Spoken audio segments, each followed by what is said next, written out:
My sister stole my wedding date and venue, and my family supported her without knowing that my fiancé was the heir to an art empire. My sister looked at me directly and said, "You can cry later. This day belongs to me."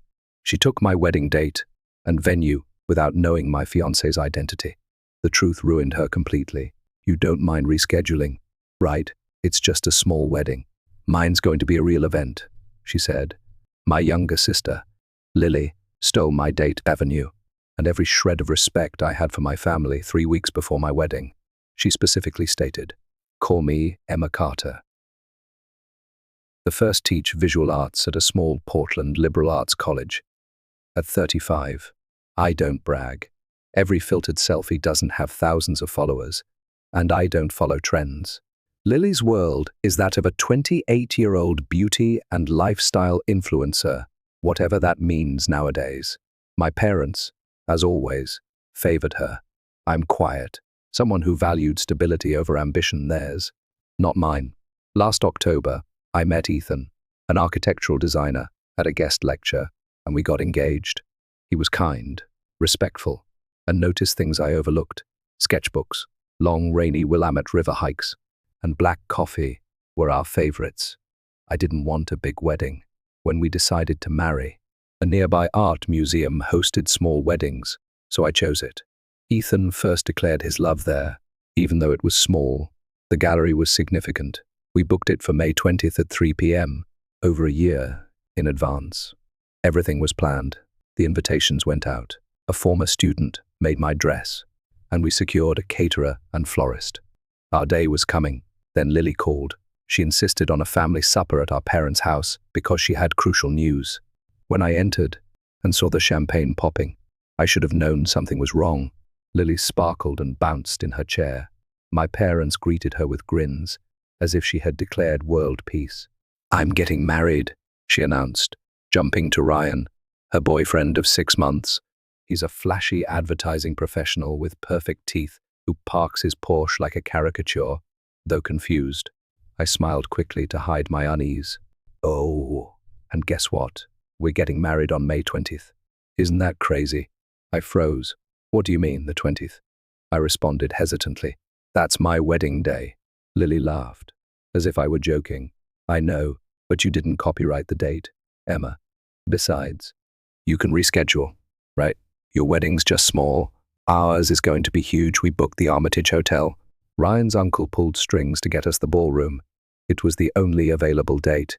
My heart sank. The Armitage was in the city's aristocratic neighborhood, but more importantly, why my date? I looked at my parents, expecting a defense. My father shrugged. "Maybe it's best if you adjust. Lily's wedding will have more guests, more press. It's better for the family." The press. My mother chimed in. "Emma, don't be difficult. Your ceremony is more personal. You can move it to the next weekend. Everyone will understand." Numb. I blinked as my family virtually erased my nuptials in real time. I stood up. "I'm not rescheduling. We planned this over a year ago." Lily's smile faded. "Don't be selfish." I wanted to scream. Instead, I grabbed my purse and left. My mom called after me. "Think about what's best for the family." That night, I told Ethan everything. He took my hand, listened, and said simply, "We'll figure this out." I trusted him. I needed him to exist. But the next morning, the gallery coordinator called. "Emma, I'm so sorry, but we've just been informed of a last-minute change. The gallery is no longer available on May 20th. I gasped. "What? Why?" A pause. It was booked under Lily Carter's name. My sister had seized my venue. I dropped the phone, my hand trembling. The world seemed to tilt, and I was the only one falling. This wasn't a coincidence. Lily didn't just take my date, she eliminated me. She didn't know Ethan's real identity. Our next move. I stood in our small kitchen, clutching the counter's edge as if it were my only support. Still hearing the coordinator's words, it was booked under Lily Carter's name. Not only did she take my date, she stole the place where Ethan and I had poured our hearts out, where we first met, where I imagined walking down the aisle with everyone who knew our story. She dismissed it like it didn't exist. When Ethan entered with 2 coffees, he froze at the sight of my face. No words were needed. "She took the gallery," I whispered. Ethan set down the mugs and crossed the room. "We'll find another place," he said softly. "No," I replied. "You don't get it. This isn't about logistics. This is personal." She waited until everything was set, then made her move. I knew Lily. Her grin was sweet but calculated. Her need to be the center of attention drove her. She wasn't happy until the spotlight shone and everyone else faded into darkness. That spotlight was her birthright in our family. My parents reacted as expected when I told them what happened. My dad joked, "Well, maybe you should have finalized the deposit earlier." I had. She outbid me. My mom didn't apologize. "It's just a venue, Emma. It's not worth causing drama between sisters. Be the bigger person. The bigger person always me. The quiet one, the older one, the one who stepped aside to let others shine." But something inside me snapped this time. I stopped answering Lily's texts and blocked her on Instagram after she posted photos of her dream venue reveal, which included the space I called home. I deleted my year-long wedding Pinterest board. I told Ethan, "I don't want to do this anymore." He looked up from his sketchbook. "Do what? Pretend everything's fine? Pretend I can just smile through it while they erase me?" Ethan was quiet. He closed his notebook, stood, and grabbed his phone. "Come with me," he said firmly. We drove in silence for over an hour. I didn't ask where we were going. Part of me didn't care. I felt like my heart had been ripped out and left on the gallery floor. I was mentally and emotionally exhausted. We arrived at an iron gate. A security guard opened it when he saw. "Ethan, where are we?" I asked finally. Ethan only smiled. "Somewhere no one can take from you." We entered a private art estate via a long stone driveway, a sleek, modern glass pavilion nestled in a forest, with private gardens, indoor gallery wings, and a reflective pool designed by an architectural genius. "Ethan, what is this place?" I asked. He faced me, calmer than I'd ever seen. "I own it." I blinked. "What? I haven't been completely honest with you." "Emma," he said, "I design for myself. I have a studio taunt investments. I've kept a low profile because I've seen how people change when money enters the picture." I was stunned. He continued, "This is my personal gallery, and if you want it, it's yours for the wedding, for anything." I sat still, overwhelmed. He wasn't trying to impress me. He was giving me choice, dignity, strength. I managed a tearful smile. "Lily is going to lose her mind." Ethan grinned. "She has no idea what's coming." The emotional roller coaster surged again when I thought it had peaked. That night, I got a phone notification. Ryan, Lily's fiancé, had recently followed me on Instagram, which was odd since we'd never spoken. A direct message followed. "You deserve better than what they did to you. Can we talk?" I stared at my phone for a minute. "You deserve better than what they did to you. Can we talk?" From Ryan, Lily's fiancé. It felt like a mistake. Maybe he meant to send it to someone else. Or maybe he was stirring trouble. But the message was deliberate and clear. When Ethan walked in, I locked my screen as he handed me champagne. "You okay?" he asked. I nodded hesitantly. "Yeah, just trying to process everything." I didn't tell him about the message, not yet. Instead, I replied to Ryan with one word: "Why?" His response was immediate. "Because I'm not blind.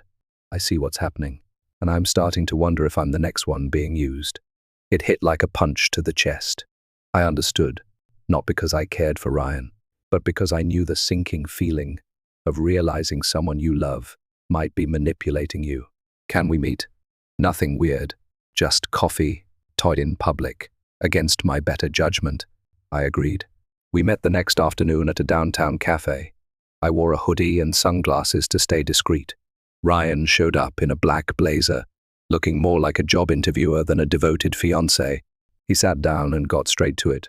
"I didn't know she stole your venue," he said. "She told me it was available, that you decided to postpone your wedding for budget reasons." I almost laughed. "She lied, obviously." He groaned and rubbed his face. "That's what I'm starting to realize. This whole wedding, it's like a marketing campaign for her. Everything's about the optics. She keeps pushing me to get sponsorships for the ceremony. She even hired a videographer who's worked on reality shows." My stomach twisted. "Last week, she asked if we could pretend we met on a beach in Bali because it sounds more exotic," he added. "What?" I exclaimed. "Yeah," he said. "Our real story wasn't share-worthy enough." Silence fell. The clinks of drinks and background music were muffled by the tightening in my chest. Then Ryan leaned closer, whispering, "I also found out something else. She has a burner phone." I blinked. "Excuse me." She hides it in her makeup drawer. I saw her texting someone late at night, laughing, deleting messages. When I asked, she got defensive, said I was paranoid. I stared at him, the realization sinking in like ice. "You think she's cheating?" He shrugged. "I don't know, but I don't trust her anymore, and I can't ignore this sick feeling that I'm just another prop in her perfect image." I was speechless. I expected drama, yes, but this was unraveling faster than I could process. As we parted, Ryan looked me in the eye. "Whatever you're planning, I want to help." That night, I told Ethan everything: the messages, the meeting, the burner phone. To my surprise, he wasn't angry. He looked resolute. "This is why we don't back down," he said. "They wanted to humiliate you. Now we show them who you really are." The days that followed were a whirlwind. Ethan made discreet calls, asking me to trust him, and I did. New invitations went out hand-delivered, elegantly printed with gold leaf and calligraphy. Each included a unique RSVP code for the Redwood Pavilion, a luxury estate I'd never heard of until Ethan showed me. He said it was part of his circle. Plans were in motion. Then it happened: a phone call from Lily after weeks of silence. She wasn't angry, she was smug, sobbing crocodile tears. "Hey, sis, just wanted to let you know we're releasing our wedding trailer on social media this weekend.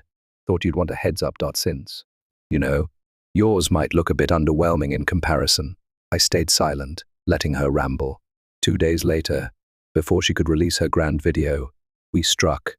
Our wedding guest list was leaked on an industry blog, including several celebrities. Within hours, it went viral. Lily's worst fear materialized. Her texts flooded in, all caps. "Why is Ryan refusing to finalize our guest list? What did you tell him?" I didn't respond. Ethan was in the studio, printing the final seating chart. One seat was reserved for a VIP Lily. The editor of a major magazine had begged for her inclusion for years.